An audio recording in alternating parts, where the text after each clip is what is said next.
All right, happy Monday. Good morning. We get another incredible week to continue building the lives and the careers that we want.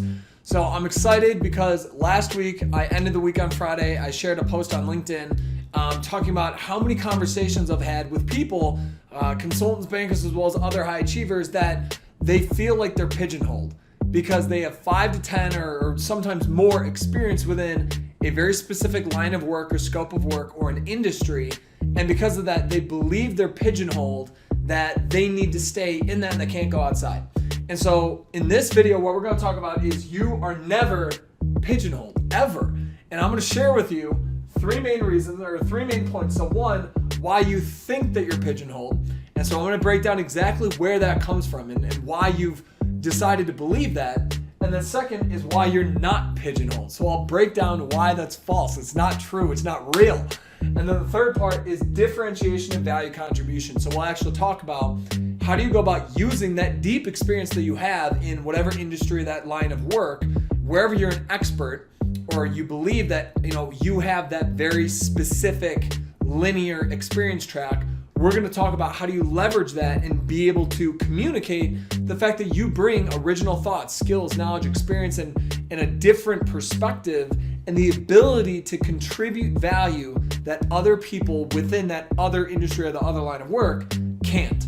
So it's a really great way to position yourself in a way that opens up the world to you. And we're going to talk about how to make that transition and how to leverage your unique background.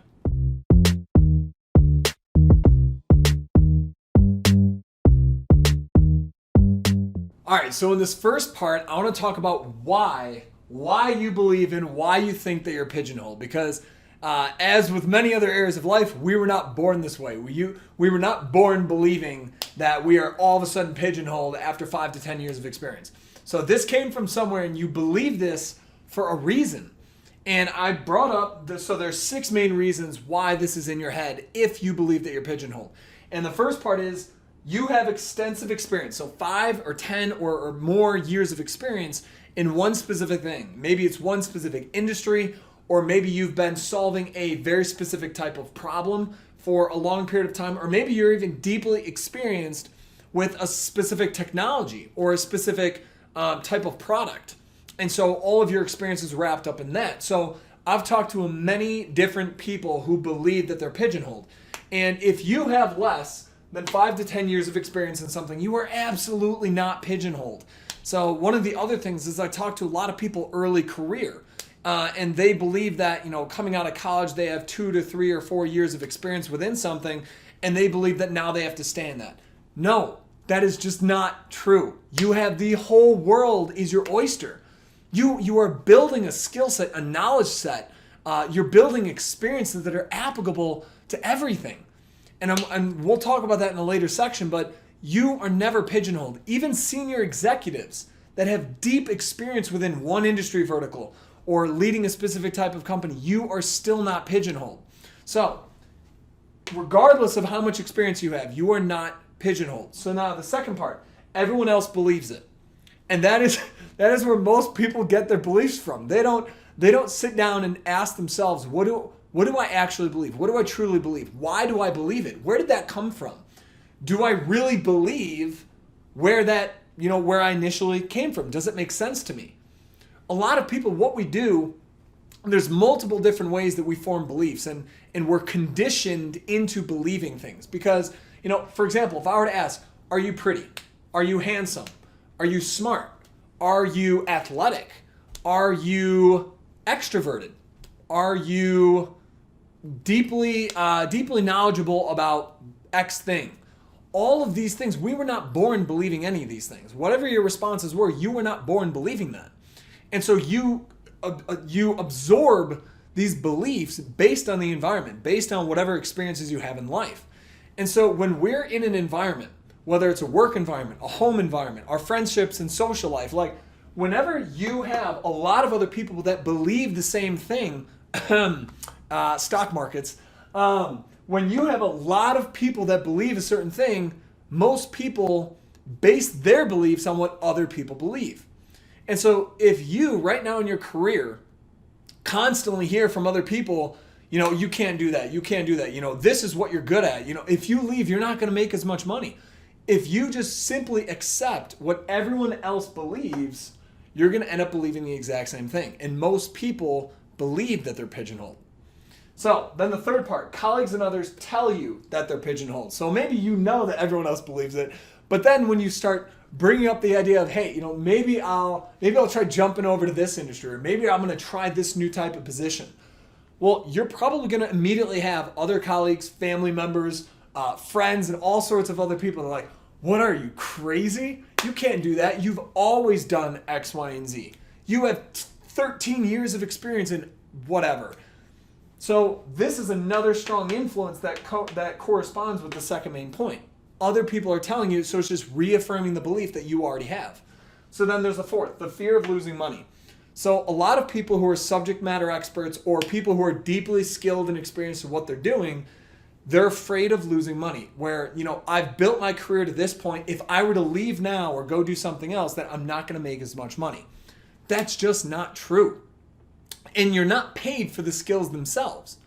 Whatever you are skilled at, whatever your knowledge about, you are not paid for the skill. You're paid for the application of it. You're paid for the value contribution of your skills or your knowledge or your experience. You could be the smartest, most skilled person in the world, but if you sit in a corner and do literally nothing with your life or your career, you're not going to be paid anything.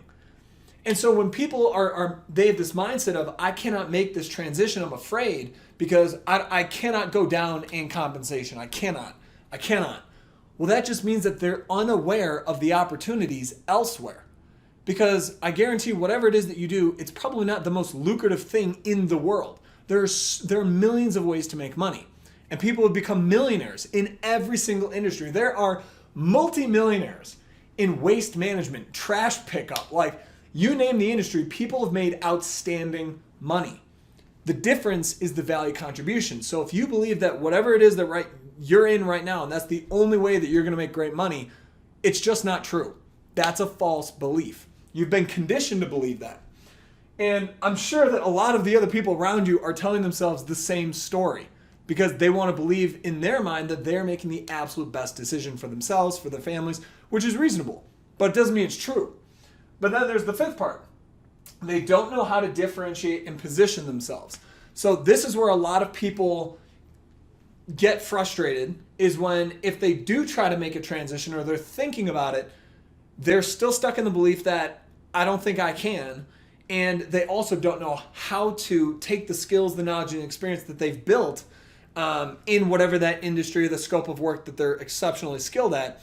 They don't know how to take that and apply it and sell it, to market it, to position themselves into that next period, into that next step in their career, into that next industry or the next position. And so then that also leads to the sixth part, which is most people have never tried. Or if they did try, maybe they tried once, or maybe twice. If you tried twice, you're the exception. Most people try something once. If it doesn't work out, they get burned, and then they're like, yeah, done with that, not doing that again. And so if you've never tried or you didn't succeed in the first or the second transition, it doesn't mean that it won't work. It just means that you must have had most likely the wrong strategy on how to position and market and sell yourself. So that's what we're going to talk about now, is why you can be able to make that transition. All right, so now we can talk about why you're not pigeonholed. And there's four main reasons I want to share with you. So the first one is that every industry and company needs problem solvers. And the way that you can think about this, and I shared this in a previous video, but I want to quickly share it again. Every company in the world, every business in the world, the only reason that company exists is to solve problems. That's it. A lot of people think that, I'm going to start a business, I'm going to create a company, and they need to sit in the shower and think, and I get an idea. That's what I'm going to do. Innovations do not come from light bulb moments in the shower. Now, I'm sure a few of them do, but the real creativity and innovation in a business or in a company or in a technology is it solves a problem.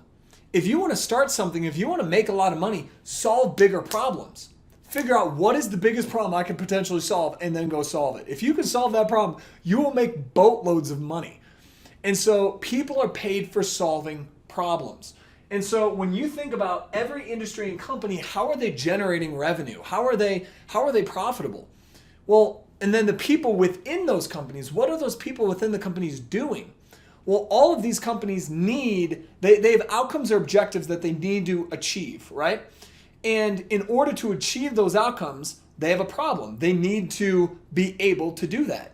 And so what do? Well, they leverage and they take their capital, they invest in property, plant, equipment, resources, but also human resources, people.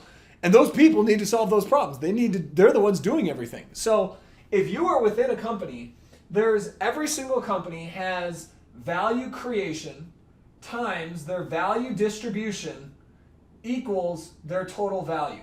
So value creation, this is a product, times value distribution. Are they distributing that value? And however much this is equals their total value. So a very quick example, McDonald's. Let's say they have a Happy Meal for now they're like $10 or something. So let's say you have a $10 Happy Meal. They created value. They have a meal worth $10. And they sell a billion of them. Well, $10 times a billion is $10 billion, right? Total value equals $10 billion. So if that's at a company scale. Now, if you bring that all the way down to an individual position, well, an individual position with a company, you're still creating some amount of value. And that value, whatever it is that you created, needs to actually be put into production. It needs to take effect. And when you take that action, when you take that effect, you're going to create a certain amount of value for the company. So every single industry and company works on this principle, that very simple value formula. And so when you think about making a transition from the industry that you're in or the company that you're in, the scope of work, and you want to move into a different industry or a different type of company or a different scope of work, all we need to do is figure out what are the problems? How can I help solve those problems?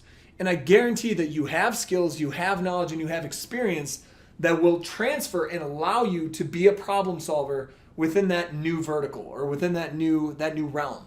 And so they will pay handsomely for it. They will pay very well for it if you can solve those problems better than other people. So now we have the second part, which is cross-pollination, which leads to creativity. So cross-pollination, if you study innovation, if you study how have the best companies become the best, oftentimes what a lot of the best companies do is they have very diverse thought within the leadership of the companies, where maybe this leader of the company came from that background and this leader of the company has that background and they have a technology background, and then someone else has a sales and marketing background, then maybe someone else has a specific industry type knowledge background. So you have these leaders with different experiences, skills, and knowledge that come together and form a very diverse board or a very diverse team. And with that, they're able to create innovative solutions that did not exist before. And it's the exact same thing when you think about your career and your ability to add more value within the marketplace. The more that you cross-pollinate skills, knowledge, and experience, your thoughts become more valuable. You see opportunities that other people don't see. And the more that you create those innovative thoughts or those new solutions either within the company or for the entire company or for the client or for a third-party vendor or for anyone else, the more that you cross-pollinate and the more creative you are, the more value you're going to be producing. And if you produce more value, you will be paid more money. Now, then we have the third part. Really quickly, back to this. So when you take your subject matter expert, your whatever your 5 to 10 plus years of experience is, and you transfer into a new area, you're now cross-pollinating the information from these two different sectors, these two different industries, these two different realms, worlds, right? And so this third part, not like everyone else. You're different. You're not like everyone else. You do not want to be just like everyone else. If you want to be more than average, if you want to make better than average money, if you want to have a more than average successful career, if you want to be a leader, if you want to do what most other people don't have, you cannot be like everyone else. You cannot think like everyone else. You cannot act or do or live or work like everyone else. You need to be different. And what better opportunity than when you make that change into a completely new world, and you bring a very different background. And so that when you make that transition, you are absolutely not like everyone else, which means that you bring a lot of diversity. And again, you bring the cross-pollination, but you also bring a very different way of seeing things. So there are quite a few examples in, so for example, sales. So if you look at the different industries, there's very different sales strategies. Now, if you've ever been to a resort, so imagine you go to an all-inclusive resort in Mexico, or you go to Punta Cana, or you go somewhere in the world where you have an all-inclusive resort. What do? Well, you go there, you have a phenomenal experience, 1 or 2 days, and eventually you're going to get roped in. And they're going to say, hey, we would love to show you an opportunity, a package that we think you're really going to like. And then you go on this little, 1 or 2 hour tour. They bring you in, they show you this unbelievable room where it's like built for a king. And then it has this balcony, it has all these things. And then they bring you back to the office, and then they try to pitch you on, a certain type of resort package or a certain number of weeks, or they pitch you something. You're going to get pitched. That's a very specific sales strategy. Well, that's very different than a lot of other industries. Most industries don't sell like that. If you think of a typical software company, how does a software company sell technology? Well, they have the product, they go out, they do their business development, and then usually what they do is they do a demo. They do a product demonstration, and then they try to pitch the features, the benefits, why, what are the big claims that they can make for the company. We're gonna axe your efficiency. We're gonna increase efficiency by 20 or 30%.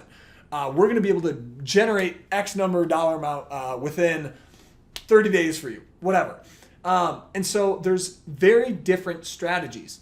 And so when you take whatever skills or knowledge you have, I'd be willing to bet that is unique to your industry. And so when you take those strategies into a different industry, imagine two competitors within an industry, 2 or 3 competitors, and they're all using very similar marketing strategies, very similar sales strategies, very similar supply chain or operation strategies, or very similar, like when everyone within these competitor bases or within these companies have the same skills, knowledge, and background, they all think the same. And very, very slightly different. I mean, think of someone like Elon Musk.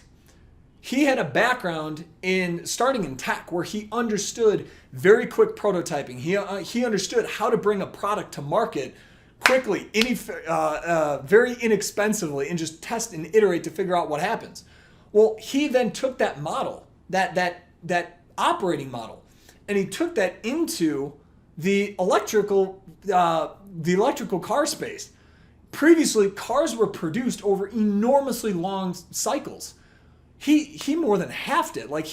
I don't know what the numbers are specifically, but I know he significantly started reworking the production side of bringing a vehicle to market. It no longer takes 8 to 10 years or something. It's and he followed the same technology pattern within the car space. He then did the exact same thing for SpaceX within the aerospace industry. So I cannot stress enough how important cross-pollination is within the marketplace. And you could be that person where you take your skills, your knowledge, your experience, and you transfer it into a new environment where all of a sudden what you think is common sense all of a sudden could be totally revolutionary for that company or for that industry.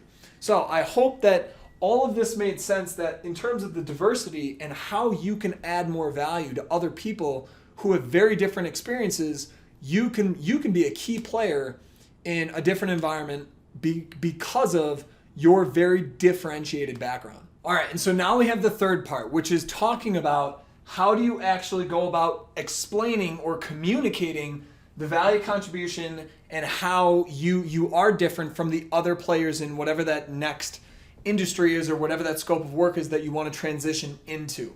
So in order to be able to communicate your value in a persuasive and influential way, you need to know how to strategically position yourself.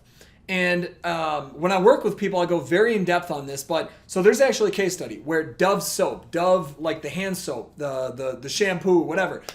When you think Dove, who primarily buys Dove? who is their target audience? Who is their primary customer? Who is their loyal fan base? Maybe you think primarily women, right? So, and beautiful women. So when Dove first came out, there was it was just a bar of soap, a plain bar of soap. Slightly different in terms of the product, but it was still soap. And this is back in like the 1950s. And what they ended up doing was they hired an advertising agency. So David Ogilvy of Ogilvy and Mathers. So this was back in his prime. So they hired Ogilvy and Mather, or David Ogilvy, to come in and figure out how to best position this product, this bar of soap. And so what they did was they did a split test. And they just took this bar of soap and they positioned it in one city. So they sent out flyers and coupons via, newspaper or whatever, or magazines to one city. And all they did was they positioned it as a soap for, the manly man, washing their hands where, they were out and toiling in the dirt, or a grease monkey with the cars, just these manly men. It's just a soap for men. And so that was the positioning for that bar of soap in that one city.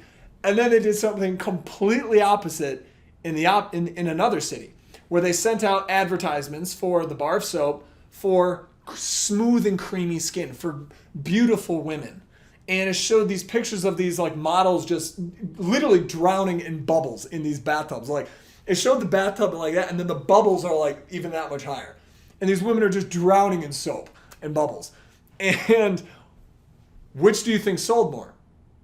And did the product change? The product was still a bar of soap. It didn't change. It was perceived value. It was subjective value. But that bar of soap, when positioned, strategically positioned for women who wanted smooth and silky and creamy skin and to feel beautiful and soft to the touch, it sold 19 times to 1. 19 times to 1. Now, most people, when they think about value, they only think about numbers and subjective value. But how something is positioned in the marketplace, you can create 19 times the value out of thin air, just based on the words and the message and the beliefs that you're communicating about that thing. You are no different. You are a product. And how you position yourself to other people, you could double, triple, quadruple, 10x your value to the marketplace based on how you pitch yourself, on how you position, how you market and sell. And so that's why this is so crucial for your value in the marketplace. I've worked with clients who have literally doubled their income in a little over a year. And I've worked with other people who've made career transitions, and they went from anywhere from $5,000 to an increased $65,000 in total compensation. Why? Because they were able to position themselves and increase their value. So if you're going to make a transition, knowing first, how are you different? How are you different from the other people? If you are going to make a change to another industry or another company or something like that, you must be able to communicate how you're different in what you have to offer that other people cannot offer. You have to have a unique offering. And then you then have to be able to communicate how will that contribute value? What does that mean for the team? Does that mean you'll be able to do something faster or better, or optimize something? You'll be able to sell more. Like, what does it mean in terms of their benefit? But then the third part is talking about the outcomes and the results. So the benefit is really, how is that going to contribute value? But then what does that mean in terms of the ultimate outcomes or the results? Are you going to make a lot more money? Are you going to save a lot of time for them? Are you going to take an enormous amount of manual labor and turn it into automated work streams or work processes?